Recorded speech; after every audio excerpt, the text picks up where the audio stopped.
Kali ini saya akan merangkum sebuah alur cerita film yang berjudul Seluler. Film yang dirilis pada tahun 2004 dan bergenre action thriller dan dibintangi oleh Jason Statham, Chris Evans, dan Kim Basinger. Film ini menceritakan kisah penculikan dan penyekapan seorang wanita yang berpeluang diselamatkan lewat telepon seluler. Kejadian tersebut menimpa Jessica Martin, yang merupakan seorang ibu rumah tangga sekaligus seorang guru biologi.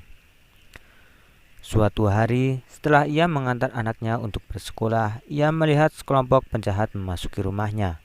Jessica juga terkejut ketika asisten rumah tangganya dibunuh oleh salah satu penjahat tersebut.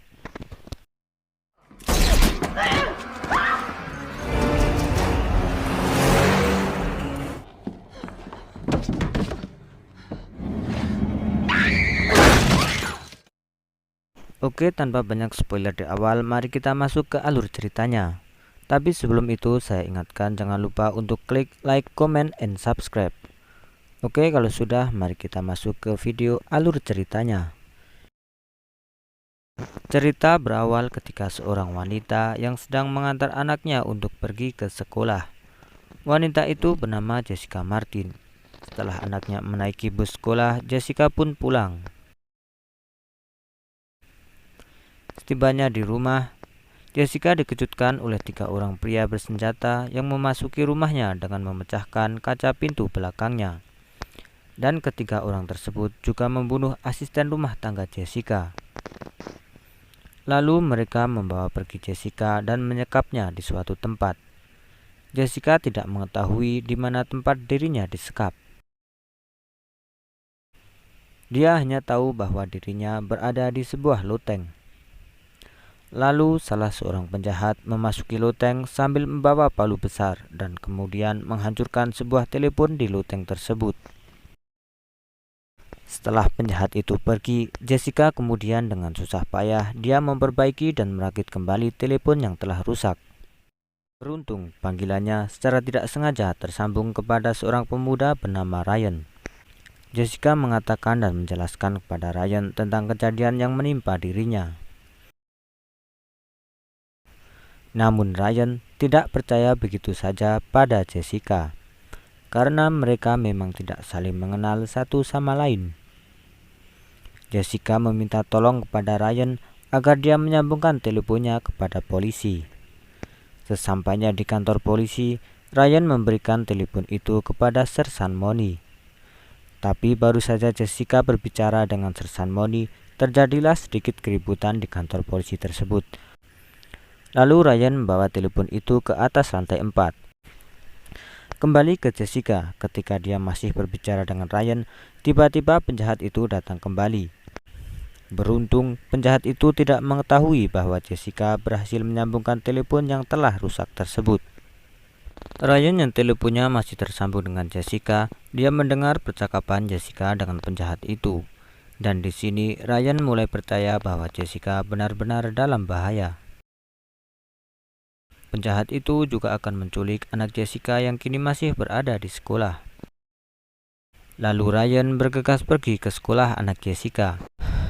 Sesampainya di sekolah, Ryan kebingungan mencari anak Jessica karena dia memang tidak mengenal Jessica dan anaknya. Dia hanya tahu ciri-ciri anak Jessica.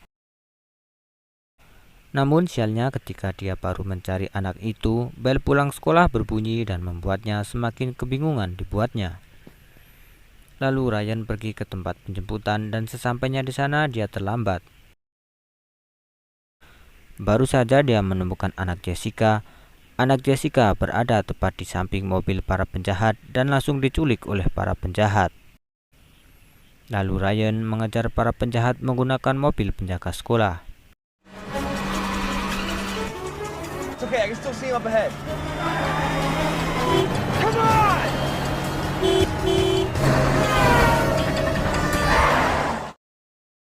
Namun saat di jalan, saat ia akan mendahului bus di depannya, dia justru terbelok ke jalur yang salah dan mobilnya melalui jalan yang berlawanan arah. Setelah keluar dari jalan berlawanan arah dan menimbulkan kekacauan pada mobil-mobil lain, Ryan kini terjebak di kemacetan jalan, ditambah baterai HP-nya kini mulai melemah. Ryan mencari charger di dalam mobil yang dia bawa, namun bukannya menemukan charger, Ryan justru menemukan sebuah senjata api. Lalu Ryan menemukan spanduk counter di pinggir jalan, dan tanpa membuang-buang waktu, dia langsung bergegas pergi ke counter itu.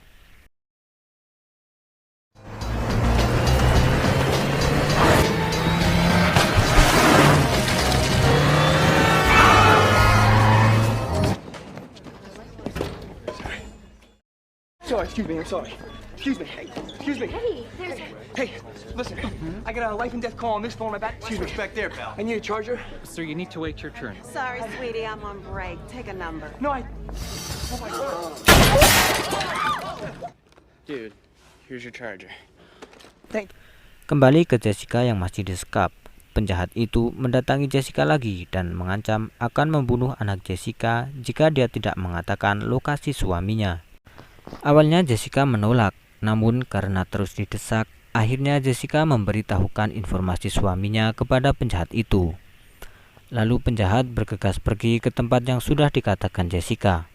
Mereka akan mencari dan menangkap suami Jessica. Penjahat itu hampir mengetahui telepon rusak yang telah diperbaiki Jessica. Hal itu disebabkan oleh seorang pengemudi di sebelah mobil Ryan yang menyetel musik dengan volume keras. I will Shut up. cooperate with you. I will. Shut up.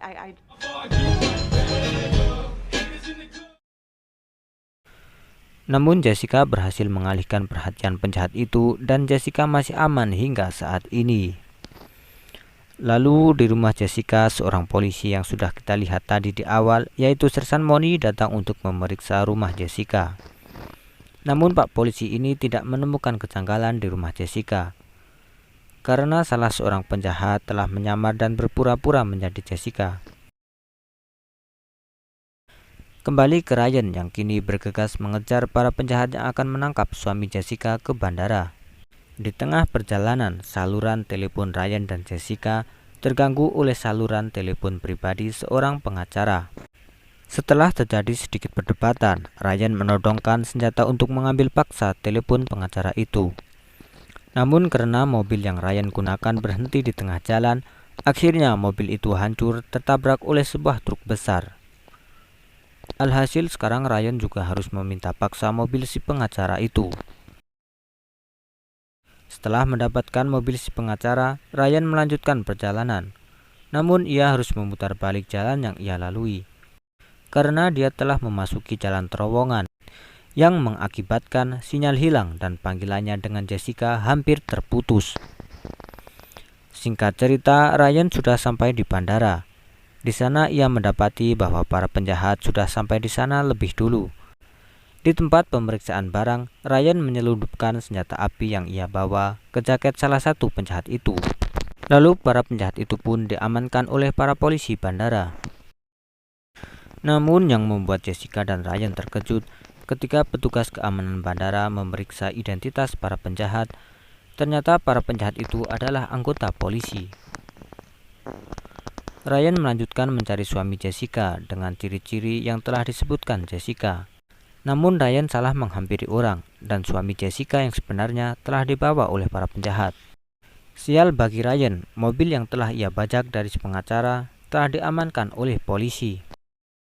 Di tempat lain, tepatnya di rumah Sersan Moni, ia mulai merasakan kejanggalan ketika ia melihat berita di televisi tentang Ryan yang membajak mobil seorang pengacara dan membeli charger disertai menembakkan senjata api di sebuah konter. Kembali ke Ryan yang menyusul para penjahat dan suami Jessica ke sebuah bank. Mereka hendak mengambil barang di sebuah kotak deposit. Ketika para penjahat sudah mendapat barang yang dimaksud, Ryan dengan cepat langsung merebut barang itu dan membawanya lari. Dan kejar-kejaran pun terjadi di antara mereka. Ryan bersembunyi di atas gedung dan handphonenya terjatuh dari atas gedung yang mengakibatkan handphonenya hancur berantakan. Lalu ia melompat ke sebuah lubang yang mengarah ke bawah. Beruntung ia mendarat dengan selamat di atas tumpukan kain. Singkat cerita, Ryan selamat dari kejaran para penjahat dan ia kini berada di dalam sebuah taksi.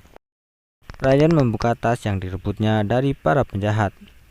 Isi tas itu adalah sebuah kamera yang di dalamnya terdapat rekaman pembunuhan yang secara tidak sengaja terekam oleh suami Jessica. Orang-orang yang melakukan pembunuhan itu adalah para penjahat yang telah menculik Jessica beserta keluarganya. Jadi, alasan kenapa para penjahat itu mengincar Jessica dan keluarganya adalah untuk mengambil barang bukti yang ada pada suami Jessica. Terlebih lagi, diketahui bahwa para penjahat itu adalah para anggota polisi yang kotor. Di tempat lain, Sersan Money kembali datang ke rumah Jessica untuk memeriksa. Ia memutuskan untuk masuk melalui pintu belakang. Sersan Money mendapati kaca pintu belakang Jessica telah dipecah. Dan dia bertambah yakin dugaannya bahwa Jessica sedang dalam bahaya. Lalu Sersan Money masuk ke dalam rumah itu. Di dalam rumah sudah ada seorang anggota penjahat yang tadi menyamar menjadi Jessica. Dan anggota penjahat itu langsung menembak Sersan Money. Beruntung, Sersan Money hanya terserempet peluru di bagian lehernya.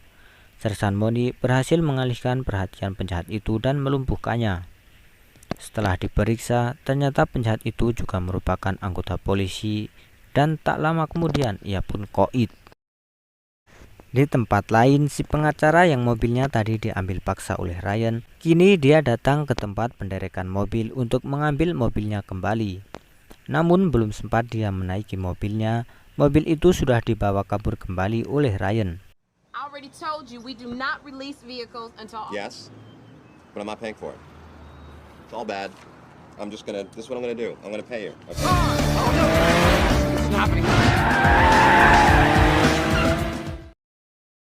Dan Ryan mendapatkan kembali HP-nya yang ditinggalkan di mobil si pengacara. Jessica kini kembali mencoba untuk menghubungi Ryan setelah teleponnya tadi sempat terputus.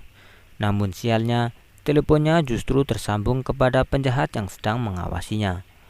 Alhasil penjahat itu pun langsung membanting dan menzolimi Jessica.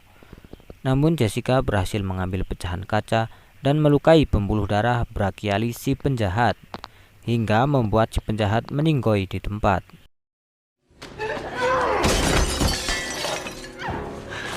First, I'm gonna kill you. What'd you do to me? Let a minute. There's only 5 in the human body. Bitch. Jessica lalu mencoba melarikan diri bersama anaknya. Namun ia kembali tertangkap oleh para penjahat setelah suaminya diancam akan dibunuh oleh mereka. Kemudian Ryan menelpon para penjahat. Dia bernegosiasi dengan penjahat itu. Dia mengajak pertukaran dengan para penjahat itu di sebuah pantai bernama Santa Monica. Ryan bersembunyi dan menyamarkan dirinya di antara orang-orang. Dia juga melihat dengan jelas posisi di mana keluarga Jessica disandra. Sedangkan para penjahat itu tidak mengetahui keberadaannya saat ini.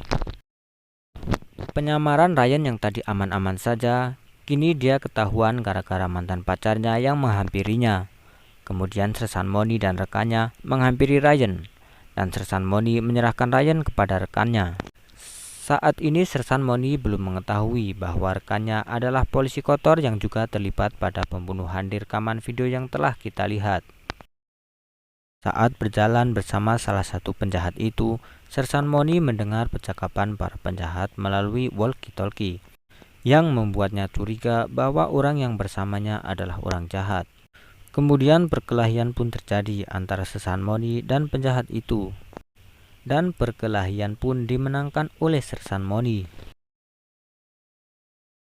Kembali ke Ryan yang masih bersama dengan penjahat polisi kotor, di mana penjahat itu menghancurkan barang bukti yang dibawa oleh Ryan. Kemudian Ryan menceburkan dirinya ke laut. Kemudian Ryan yang sedang dikejar penjahat itu, dia bersembunyi di rumah perahu di bawah dermaga. Ryan yang berada di persembunyiannya lalu keluar dari belakang salah satu penjahat itu. Dan dia memukul penjahat itu dengan papan selancar di bawahnya. Kemudian salah satu penjahat lainnya muncul dan menembaki papan selancar yang dibawa oleh Ryan. Ketika penjahat itu akan menembak dan membuat Ryan meninggoy, Sersan Money pun datang. Karena posisinya yang sudah terpojok, penjahat itu pun bersembunyi. Di ruangan yang gelap, terjadi sedikit baku tembak antara Sersan Moni dan si penjahat. Di tempat lain pun, Jessica mencoba mencekik salah satu penjahat lainnya menggunakan borgol yang berada di tangannya, yang dimana itu berhasil membuat si penjahat tak berdaya. Singkat cerita, Sersan Moni berhasil menembak si penjahat hingga tewas. Sementara itu, penjahat lain yang tadi dicekik oleh Jessica kembali sadar dan hendak menembak Jessica. Namun beruntung Ryan datang tepat waktu dan berhasil membuat si penjahat benar-benar tak berdaya. Dan seperti biasa, kemudian para polisi datang setelah semuanya terjadi. Dengan ditangkapnya rekan Sersan Moni atau si polisi kotor, lalu Ryan menunjukkan bukti rekaman kejahatan. Bukti rekaman itu telah disalin oleh Ryan ke HP-nya, karena sebenarnya Ryan telah menyalin bukti rekaman itu sebelum bukti yang asli dihancurkan oleh para penjahat. Kemudian film ditutup dengan Jessica yang mengucapkan terima kasih kepada Ryan, dan film pun tamat. Jangan lupa tinggalkan like dan komentar Anda di bawah. Sampai jumpa di video berikutnya. Salam dari Binjai.